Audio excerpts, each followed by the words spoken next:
Welcome to the Explainer. So, today we're unpacking something genuinely profound. I recently came across this incredible text by Yusuf Begtash, and it explores an ancient Syriac concept that honestly feels like the exact antidote we need for our modern, hyper-fast, deeply divided world. It's an idea that has the power to totally transform how we interact with each other. It's called Hanila. Okay, let's dive right in. Right out of the gate, the author hits us with a wild thought. Language isn't just a basic tool for, asking for directions or ordering a coffee. It is a naming and defining system. It literally shapes our reality. And the core premise here is that when we stop using certain words, we don't just lose vocabulary, we actually lose the lived experiences, the values, and the entire cultural spirit those words were meant to protect in the first place. So this brings us to the first big takeaway. Words are basically cultural vessels. They literally hold the deep, spiritual worldview of the people who created them. If a concept doesn't exist in a society's thought world, well, there's no name for it. And when a word is lost, that entire way of seeing the world just begins to fade into the background. There's this amazing metaphor the author uses to explain this. Think of a culture like a master craftsman. The tools or words that get used every single day sit right there on the front of the workbench, right? Because they're used constantly, they get worn out, they lose their shine, and their meaning can become kind of ordinary or diluted. But the highly specialized, precious tools, those are kept safely tucked away. And because they're rarely used, they risk becoming completely dormant or entirely forgotten. Hanila is one of those incredibly precious tools that's just been sitting in the background, waiting for us to rediscover it. Okay, so what exactly is Hanila? Let's go ahead and dust off this word and actually deconstruct its roots to understand its true power. Well, if we break it down, it's literally a linguistic equation. In ancient Syriac, Hanila is a compound noun. Han translates to compassion, mercy, protection, and care. And il is the word for the divine, or God. So when you put them together, you aren't just creating a name. You're basically creating a formula, divine compassion. It describes someone who literally embodies the feeling and the action of divine protection and unconditional care. And it doesn't stop there. This root concept anchors an entire family of words centered completely on empathy. For instance, we have hanono, which represents the intense feeling of divine compassion, but applied to a person who acts with that kind of energy. Then there's hanono, which is the active, lived practice of mercy. The sheer richness of this vocabulary shows just how deeply rooted this culture of empathy really is. It's built right into the DNA of how they communicate. You actually see this everywhere in Syriac naming conventions too.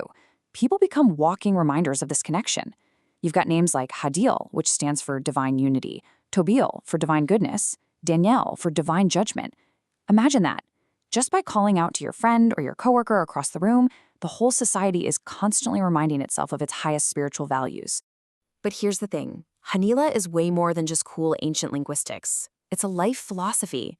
It's all about shifting our focus from the calculating, noisy mind down to the quiet wisdom of the heart.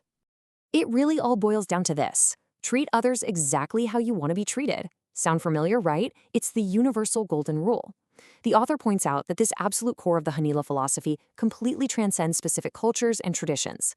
It is the ultimate, timeless antidote to marginalizing other people. It forces you to see your own humanity reflected right there in the person standing across from you. The text points out something that really stuck with me. The longest journey we ever take as human beings is the journey from our brain and mind down to our heart and soul. Think about that for a second. When we're driven purely by our ego, by our mind's constant need to, be right in an internet argument or to win at all costs at work, that journey is just exhausting. Hanila acts as the guide here. It's the shortcut that lets us bypass all that noise of the ego and just settle into the soul. To kind of wrap our heads around this, the author uses a fantastic architectural metaphor for the human psyche. I want you to imagine your mind as a multi-story building. Every single day, you're making an active choice about which floor of this building you're going to live on. Think about the basement for a second. This is where the ego lives. It's dark, it's full of conflicts and complexes, and frankly, it smells like old prejudices. It's that exhausting, constant need to prove yourself. But up on the top floors, where Hanila resides, you have pure oxygen, peace, unity, and understanding. The author makes such a compelling point. If you spend your time in the basement, your life becomes this series of agonizing arguments and bad odors. But if you intentionally spend time on those upper floors, breathing that clean air, those destructive habits simply begin to dissolve. So that sounds amazing in theory, right? I mean, who wouldn't want to live on the upper floors? But how do we actually do it in the real world? How do we pack our bags, move out of the basement, and wear the armor of Hangila in our messy, everyday lives? Well, the text gives us a super straightforward, highly actionable three-step formula to break those old ego-driven patterns. Let's walk through it.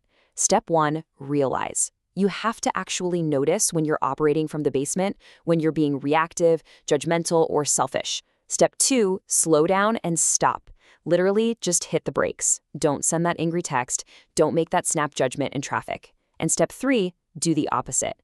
If your old habit is to criticize, actively find a way to understand. If your habit is to take, find a way to give. You are literally rewriting your behavioral pathways with the spirit of Hanila. And if you can manage to practice this consistently, you become like this beautiful metaphor described in our text. Hanila is an evergreen tree. Because its roots are so incredibly deep, it stays green in every single season, providing comforting shade and good fruit to everyone who comes near it. It heals not just you, the individual, but it stabilizes the entire community. You stop polluting the spaces you walk into. Instead, you bring this calm, unifying, and steady presence. And that brings us to our final takeaway for today. The author challenges us with a really provocative question. As you go about your day demanding the respect and fairness you think you deserve, are you operating purely for your own self-interest or for the good of the whole? Are you currently residing down in the basement, or are you breathing the clean air of the upper floors? The choice and the profound healing power of Hanila is entirely in your hands. Thank you so much for joining me for this explainer, and I absolutely can't wait to explore more incredible concepts with you next time.